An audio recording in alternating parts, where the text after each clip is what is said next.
Hi, welcome to another episode of I Could Be Happy. On today's road trip, we're going to end up in Las Vegas, Nevada, and along the way, we're going to make some great pit stops. So we are continuing our review of our road trip from California to Nevada state line during the pandemic. Part 1, we stopped in the city of Yermo, California and visited Eddie World, and we also stopped in Baker, California at Alien Fresh Jerky. Today we're finishing off our road trip with our final stop at Whiskey Pete's Casino and Resort in Primm, Nevada.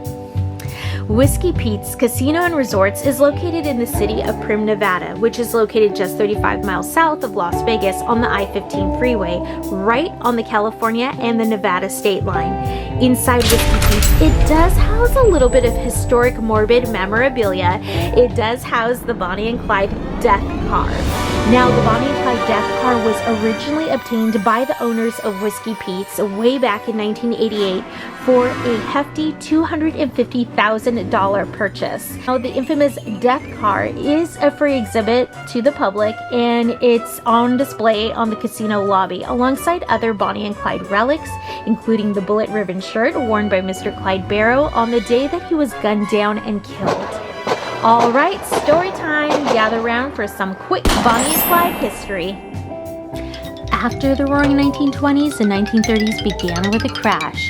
Reduced to the Great Depression, farms and crops had failed on the backdrop of the Great Drought in the 1930s, and one of the most agricultural climate disasters to date, as farmers' crops had turned into dust in what's known as the Dust Bowl. Sharecroppers and farmers were forced to migrate due to the bank foreclosures on their failed farms, and in order to improve their living conditions, they were forced to live out of their horse-drawn wagons and automobiles, as shanty towns began popping up throughout the entire United States.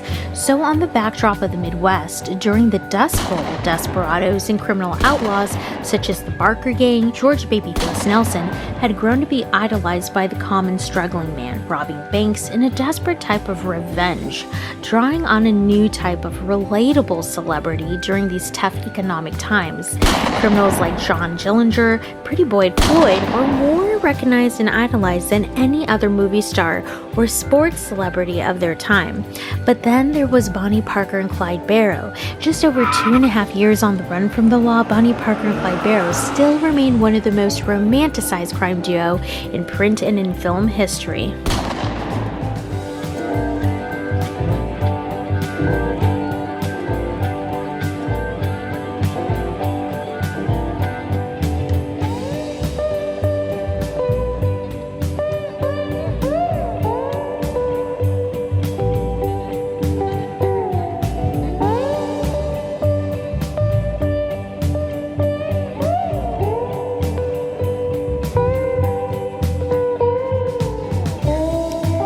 Clyde Barrow was born to Henry and Cumie Barrow on March 24th, 1909.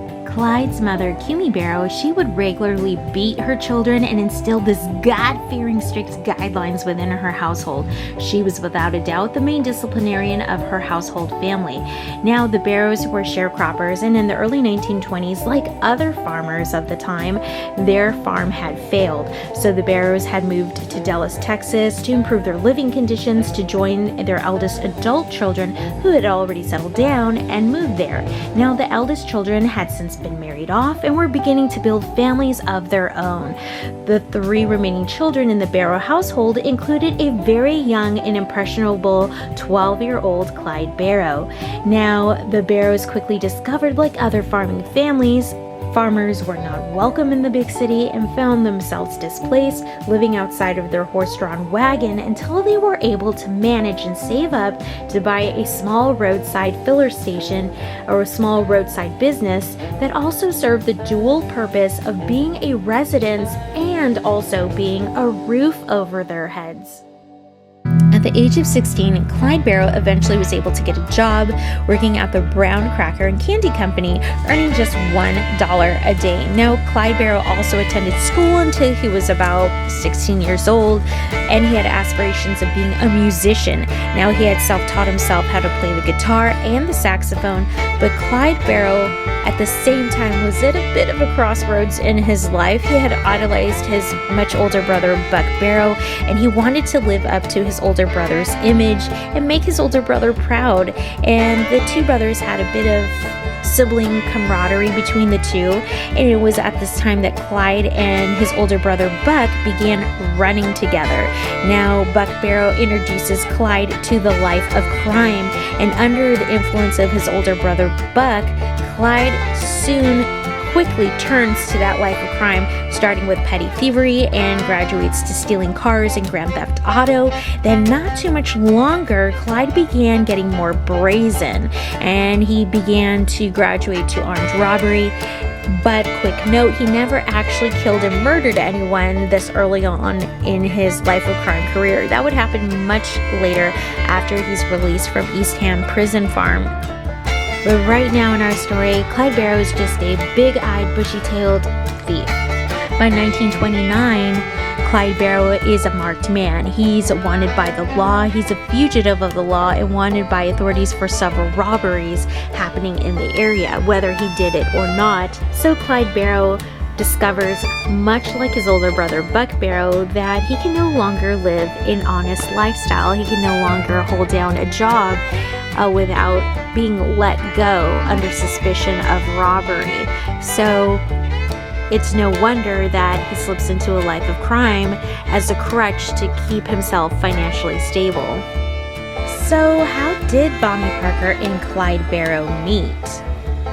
The most credible story of how the pair first met was on January 5th, 1930 at the home of Clarence Clay at 105 Herbert Street in a West Dallas, Texas neighborhood. A 20-year-old Clyde Barrow stopped by to visit his friend Clarence Clay, and a 19-year-old Bonnie Parker was in the kitchen making hot chocolate over the stove. Now, she was visiting and was invited by Clarence Clay's girlfriend, who had a broken arm at the time, and she was helping assist her female companion, her female friend during this time. Now, Clyde Barrow instantly was attracted to Bonnie Parker, a small, petite, thin girl standing at only 4'11" and weighing 90 pounds. With her strawberry blonde, dishwater blonde curls, Bonnie Parker was described as being very attractive and very pretty. So the chemistry was instant and kismet, and it is said that their chemistry and banter went on through the night, and it actually turned into an intimate house party amongst the two couples across the kitchen table. Bonnie Parker was born on October 1st, 1910 in Rowena, Texas to Emma Parker and Charles Parker. Charles Parker was a bricklayer, and he sadly died when Bonnie was just 1 year old. He had fallen to his death when he broke his neck, and Bonnie grew up without her dad, but found solace and companionship in her younger sister, Billie Jean. On September 25th, 1926, Bonnie Parker, at the age of 16, marries her high school sweetheart, Roy Thornton, and the couple was only together for just about a year and a half when they decide to move in with Bonnie's mother. Now, meanwhile, Bonnie never asked her new husband, Roy, how he made his income, how he made his money, how he put food on the table, but she would quickly find out that Roy was none other than a small-time crook when he was caught in a theft and sentenced to a lengthy time in prison. Now, the two never divorced, but Bonnie would go on to pick up a job waitressing to financially keep herself afloat while she was separated from Roy. Now, their third and final separation was on December of 1927. Now, Bonnie Parker took up waitressing at a local cafe near a courthouse where she would come across an acquaintance, Ted Hinton, and he would play a pivotal role in Bonnie Parker's future demise and when she is gunned down and killed alongside her new boyfriend, Clyde Barrow. Well, Bonnie Parker was kind of a girly girl. She was into fashion magazines. She was into doing her own makeup to emulate silent film star Clara Bow. You couldn't get any better than Clara Bow. She was fashion forward. She was a sex kitten, a sex siren on the big screen. Clara Bow was the it girl of the 1920s, and other feature it girl icons would be Marilyn Monroe of the 1950s, and in the 1960s, Andy Warhol's superstar Edie Sedgwick, and also in the 1960s, you would have Twiggy. Clara Bow had a huge impact on the fashion of the 1920s flapper look. Women across America started to dress up to look like her. She had short hair, expressive face, and she also had that beautiful makeup that accented her facial features.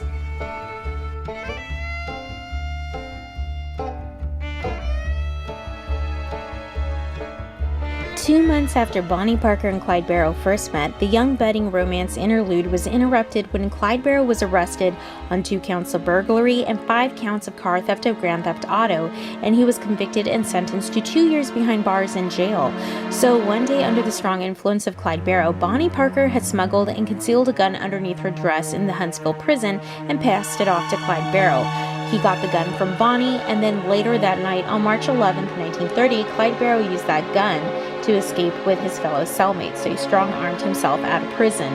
Now later that week, the men were rounded up and captured about a week later, and Clyde Barrow, at the age of 20 years old, his 2-year sentence was then commuted to a 14-year sentence of hard labor. Now eventually he'd be transferred to the Eastham State Prison Farm that was proven to be torturous and very deadly to prisoners at the time. Prisoners were forced to do 10 hours of hard labor out in the Texas sun, out in the cotton fields, out in the prison labor fields, and it was just regular common practice to beat the prisoners senseless with baseball bats and also trample them alive underneath the horses, or even just murder them, kill them at point blank range, and just sweep it under the rug under the guise of that the prisoner was trying to escape. So that's what it looked like on paper. But really, the prisoner was just murdered. A prison escape was suspected, and Clyde Barrow was moved to another cell block in the Eastham State Prison. Now, in this new cell block, he would meet Henry Medvin, who would play a pivotal role in Clyde Barrow's last day on this earth when he's gunned down and killed. Now, on this new cell block, Clyde Barrow would also meet his sexual abuser, the man that would turn his life into a living effing hell for the next 2 years, the man that would change his DNA, that would push him to become a killer. And this man was Big Ed Crowder. Big Ed Crowder was his fellow inmate who would beat and systematically rape Clyde Barrow on and off again for 2 years. This was basically the worst part of his time served at Eastham State Prison Farm. Clyde Barrow was completely humiliated by this rape and fearing for his life. He was completely broken down by the sexual abuse by his abuser, Big Ed Crowder, and one day, Clyde Barrow conceals that lead pipe in his trousers, and he's had enough. Using himself as bait, he lures his predator into the toilets, into the shower area of the prison, and he beat Big Ed Crowder to death with that lead pipe. He completely cracked the guy's skull just wide open, like watermelon, and kills the man. Now, this completely changed Clyde Barrow and his DNA as a person. He's now crossed over, and he'd become more of a hardened criminal once he killed Big Ed Crowder, as he's conducted his first kill. The prison guards actually intensified Clyde Barrow's hard labor out on the prison fields to his new attitude.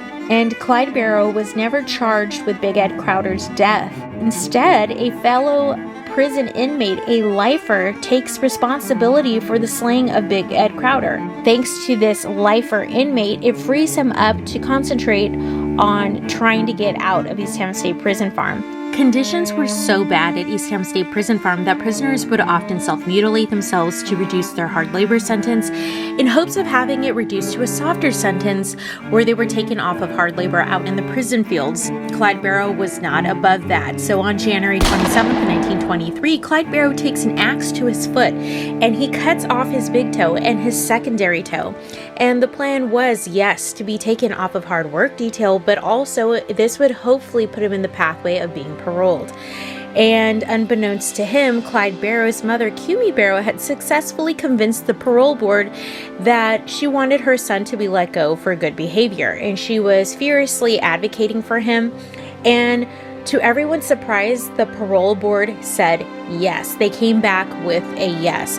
So just 6 days after Clyde Barrow had cut off his big toe and secondary toe, had he not been so anxious, he would have kept his toes, because 6 days later he was paroled. But he was just so pissed off with the prison system, he felt victimized. So Clyde Barrow vowed to himself that he would try to free as many prisoners as possible once he was out of prison. And he personally took it upon himself as a personal reckoning, as a personal vendetta, that he felt like he needed to settle the score for the torture and abuse that he endured while he was serving out his term at Eastham State Prison Farm. Clyde absolutely at this point has absolutely zero respect for the law. He comes home to Bonnie Parker and convinces her to come back with him. Now at this point, Bonnie Parker has moved on.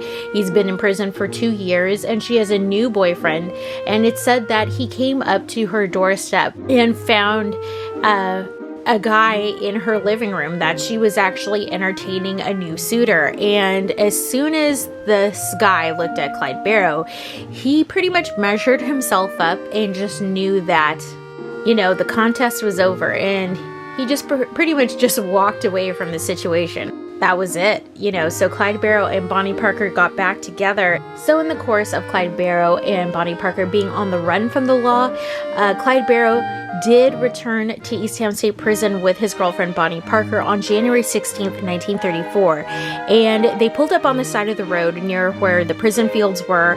And this is one of the reasons you're not allowed to slow down next to a prison for this reason, because of a jailbreak. So they pulled up to the side of the prison by the prison field where the inmates were doing their hard labor, and they successfully freed 5 inmates from the Eastham State Prison farm. On July 19th, 1933, Buck Barrow was mortally wounded by Captain William Baxter, who was a highway patrolman, during a shootout in Missouri. Now the bullet opened up Buck Barrow's forehead. It just completely exposed his brain matter was everywhere. There was splatter, and there was a big loss of blood. Now Blanche Barrow was also wounded in the same gunfight, and she and her husband Buck Barrow escaped alongside Bonnie Parker and Clyde Barrow and an acquaintance, W.D. Jones. Now despite this ghastly head wound and the loss of blood, Buck Barrow would be in and out of full consciousness. He would be able to talk, he would be able to eat. So on July 24th, 1933, Buck Barrow was now closer to death. He was inching closer and closer to death. He was barely hanging on. He had pneumonia. He had issues with his head wound. It was reported to be very stinky. Buck Barrow was wounded 6 extra times in the back in a shootout in an abandoned amusement park in Iowa. And Bonnie Parker and Clyde Barrow and W.D. Jones were also present and also wounded in that same gunfight, but they successfully escaped, whereas Buck Barrow and Blanche Barrow were not so lucky. They were captured, and it was reported that once he was captured, his head wounds smelled so bad that people could hardly stand next to him. The stench was ghastly, and he ultimately would die of his wounds on July 29th, 1933. Blanche Barrow was extradited to Missouri, and she was tried on attempted murder of a sheriff, and she was convicted and sentenced to 10 years behind bars in prison. Outlaws Bonnie and Clyde had spent over 2 years together on the run, but they only earned national attention after photos of the couple were discovered at a crime scene in 1933. In the depths of the Great Depression, many Americans became transfixed by the couple's criminal exploits and illicit romance. The romantic duo were often photographed horsing around with their weapons.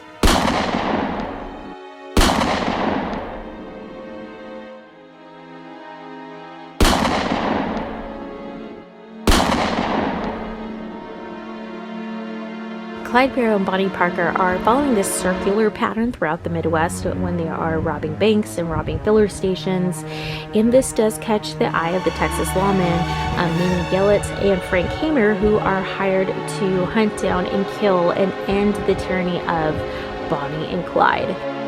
They are basically hired because they freed 5 cellmates from the Eastham State Prison farm. One of those cellmates is Henry Mevin, that Clyde Barrow was very close with behind bars. Henry Mevin's parents were beloved by Bonnie Parker and Clyde Barrow, especially by Clyde Barrow, who had taken a shine and taking a liking to Henry Mevin's parents. He grew a soft spot for them. Clyde Barrow thought they were the finest parents he had ever seen. But ultimately, Henry Mevin's father, Ivan Mevin, acted out of desperation and made a deal with the Texas lawmen that were tasked to hunt down and kill Bonnie and Clyde, Frank Hamer and Minnie Gillett. And he made a deal with them to save his son's skin and to spare his son Henry Mevin the same fate that he knew that Bonnie Parker and Clyde Barrow were ultimately about to face. Now, the Texas law, the reckoning was coming, and if Henry Mevin was caught with Bonnie Parker and Clyde Barrow, he knew that his son would ultimately be killed, but he knew that Bonnie Parker and Clyde Barrow were the people that the law really was looking for. So Ivan Mevin was a smart man. He just didn't want to take the word of the Texas lawmen. He wanted to make sure that this was in writing, and he wanted to make sure that his son's crimes would be dropped in the state of Texas. Now, Ivan Mevin would ultimately double-cross Clyde Barrow once he does get word to his son Henry Mevin to break loose from the Barrow gang. Henry Mevin, who was relieved actually to hear this news from his father, was trying to find a way to split ways with Clyde Barrow, but just didn't know how to, because Clyde Barrow had latched onto his hometown, latched onto his parents, and he just didn't know how to tell Clyde Barrow he wanted out of the gang. So Henry Mevin was tasked to steal a car as per usual, and he was supposed to pick up Bonnie and Clyde, who were waiting nearby. Now, Henry Mevin did steal a car, but rather than pick up Bonnie and Clyde, he just drove off. He slipped away underneath Clyde Barrow's nose in broad daylight, and Clyde Barrow, once he realizes that Henry Mevin is not coming back to pick them up, Clyde Barrow was extremely pissed and sore at Henry Mevin. Another bungled job, this moron, he's really pissed. And as predicted, the couple backtracked to Henry Mevin's parents' home. Bonnie and Clyde's death was on May 23, 1934 in Gibbsland, Louisiana. Bonnie Parker had taken one bite of her bologna sandwich when outlaw boyfriend Clyde Barrow cruised into a waiting trap. While they were on the way to Henry Mevin's parents' home, Ivan Mevin, they spot him broke down on the side of the road. Ivan Mevin, he parked his truck near the meeting spot near the home and removed one of the wheels as if he was changing a flat tire. But when Bonnie and Clyde stopped to assist Ivan Mevin, Frank Hammer and his 6-man posse, who were laying in wait in the bushes out in the Texas sun for the past 3 days, they are ready to pounce and strike. Frank Hammer gave the signal, and his 6-man posse fired a hailstorm of bullets into the car. The car was riddled with 167 bullets in less than 20 seconds. Frank Hammer and Manny Gillett killed the infamous 1930s crime duo in a hailstorm of bullets assembled of Texas and Louisiana lawmen.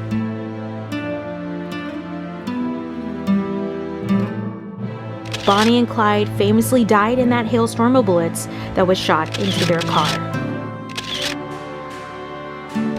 Ted Hinton was tasked with filming the deceased, historically documenting the aftermath of the couple's bodies slain here. So what you are seeing is actual footage of Bonnie and Clyde just moments after they are gunned down and killed.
Police eventually towed the bullet-riven car to a nearby town with bodies still inside. So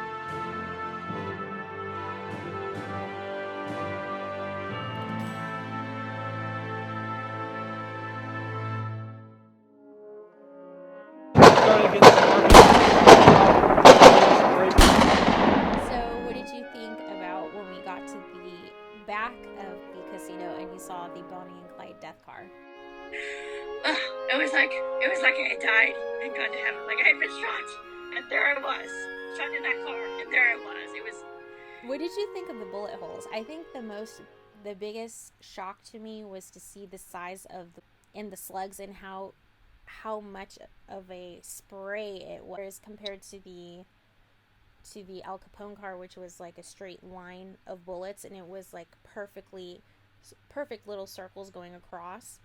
These were big, ugly holes in the side of the car, and all the way around. Everywhere. It was a mess. It was, like, yeah. You could even through the glass that was around, you could even see, like, very, very well. You could probably even see the marks on the bullet. You can see in the car too. I think it was a shock to me because I just know that was such an ugly, brutal death to die. The bullet holes are so shocking on the side of the car, and when you see the shirt on display, it's like you see the holes in those key areas in his back, in the front, kind of like the collar is completely torn. I'm surprised though that you didn't see any blood stains though on the shirt. That's the only thing that kind of was weird, because you're expecting with those slugs going in you, that was his death shirt. It had a certificate of authenticity and it was stamped. Just the spray of bullets and just how much of the car, with like chunks of the car, were missing because of the holes that were put into the car. If that happened to the car, imagine what it did to his body. Yeah, and then the cop who went in there and stole all their stuff. Like, why? Right. Can you imagine the guy who actually went in there and shifted through everything to steal the things from them? Yeah. So there is souvenirs on display from the death car.